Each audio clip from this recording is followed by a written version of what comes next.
तो बच्चों हम लोग के पास है यहाँ पे जेईई मेन ऑनलाइन। इससे पहले क्वेश्चन हम लोग 11 से 20 तक अभी डिस्कस किया था। अब हम लोग स्टार्ट करते हैं विद क्वेश्चन नंबर 21। तो उसे आपको देखना होगा। और इससे पहले जो बच्चों हम लोगों ने क्वेश्चन डिस्कस किए थे उसमें क्वेश्चन नंबर 15 में करेक्शन कर लीजिएगा। मैंने आपको सॉल्यूशन सही दिखा दिया था, लेकिन उसका एक्सप्लेनेशन शायद ऊपर नीचे हो गया था, तो उसको आप देख लीजिएगा। ओके, तो क्वेश्चन नंबर यहाँ पे 21 है। स्टार्ट करते हैं। Let P be the point of intersection of the common tangent to the parabola and the hyperbola. कह रहा है let P be the point of intersection of the common tangent to the hyperbola and parabola. If an S and S dash represent the foci of hyperbola, S lies on the positive x-axis, then P divides S dash in the ratio. तो बच्चों सबसे पहले आप इसके diagram को सोचिए कि P क्या है। एक पॉइंट है, इंटरसेक्शन पॉइंट। किसका है? Common tangent. किसके ऊपर है? पैराबोला पे और हाइपरबोला पे, उनका इंटरसेक्शन पॉइंट है।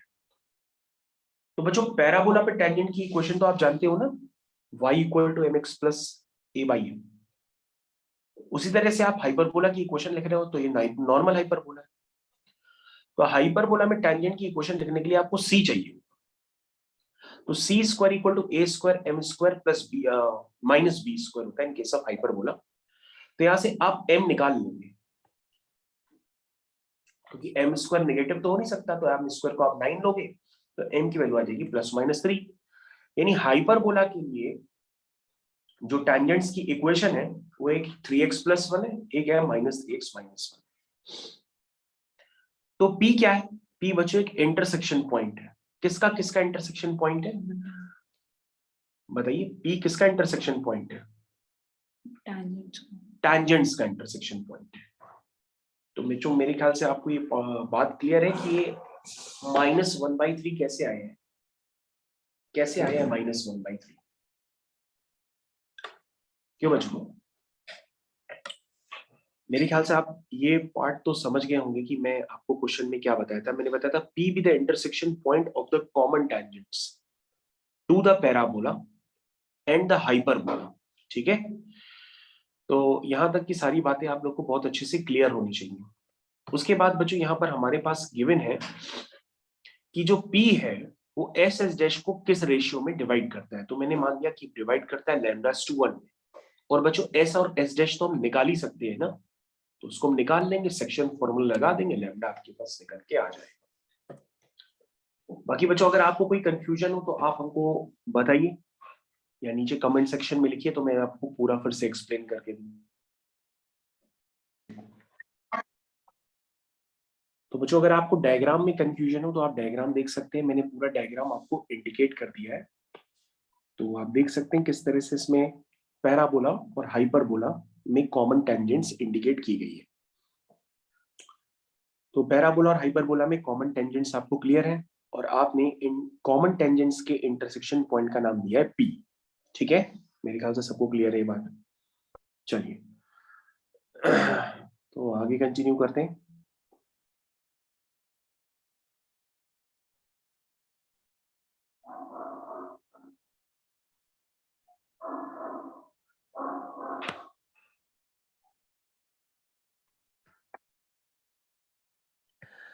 ठीक है बच्चों, नेक्स्ट क्वेश्चन पे आगे। Question number 22, the equation of common tangent to the curve y square equal to 16 and x and xy is equal to -4। तो वैसे तो बच्चों अगर मैं आपको डायग्राम प्रॉपर बना के दूं तो इसका मतलब ये कि y square equal to 16x curve ये होगा, और ये कोई और भी कर्व होगा। अब उस कर्व का हम एग्जैक्टली डायग्राम नहीं बना रहे, लेकिन हम उसको ऐसे ही बना लेते है तो कर्व ही। तो कह रहा है कि इक्वेशन ऑफ कॉमन टैंजेंट दोनों में क्या होगी, हमें इस टैंजेंट की इक्वेशन निकालनी। तो आप एक काम करना, बहुत डेप्थ में मत जाओ, आप इस पैराबोला के लिए टैंजेंट की इक्वेशन लिख दो। और जब टैंजेंट की इक्वेशन लिखोगे तो उसको xy इक्वल टू -4 के साथ सॉल्व करके डिस्क्रिमिनेंट 0 कर दो उसका। और जैसे ही डिस्क्रिमिनेंट 0 करोगे तो आपके पास m आ जाएगा। और m आ जाएगा तो उस कॉमन टेंजेंट की इक्वेशन आ जाएगी। इस तरह से करोगे बच्चों तो क्वेश्चन आपका काफी जल्दी हो जाएगा। तो सॉल्यूशन पूरा आपके पास है स्क्रीन पे, इसको आप चेक कर लीजिए पूरा। Next question, equation of common tangent to the parabola and hyperbola. तो तुम 1 सेकेंड उसी काम को रिपीट करो कि पैराबोला के लिए कंडीशन ऑफ टेंडेंसी वगैरह आप लगा दीजिए। तो ये है y square equal to 4x, y equal to mx plus a by m लगा दीजिए और उसको xy इक्वल टू 2 के साथ सॉल्व करके, यानी xy इक्वल टू 2 में y की वैल्यू पुट कर दीजिए, x में क्वाड्रेटिक बन जाएगी। तो उसके लिए भी टेंजेंट है तो उसका डिस्क्रिमिनेंट 0 कर दीजिएगा तो m आ जाएगा, m आ जाएगा तो फिर से कॉमन टेंजेंट की इक्वेशन आ जाएगा। 23 finish. 25, 24, if a hyperbola the length of its conjugate axis is equal to 5, that means 2b is equal to 5, and the distance between foci, that means 2ae is equal to 30, तो eccentricity क्या होगी? कहोगे sir इससे आसान question तो हो ही नहीं सकता, इसका तो बस आप सॉल्यूशन देख लीजिए और क्वेश्चन को खुद अटेम्प्ट कर लीजिए, ठीक है। Next question, the equation of a tangent to a hyperbola parallel to the line this. कहोगे सर इससे भी आसान नहीं हो सकता, क्योंकि आपके पास स्लोप गिवन है, और स्लोप गिवन है तो आप क्या कर सकते हैं, टांजेंट की इक्वेशन लिख सकते हैं।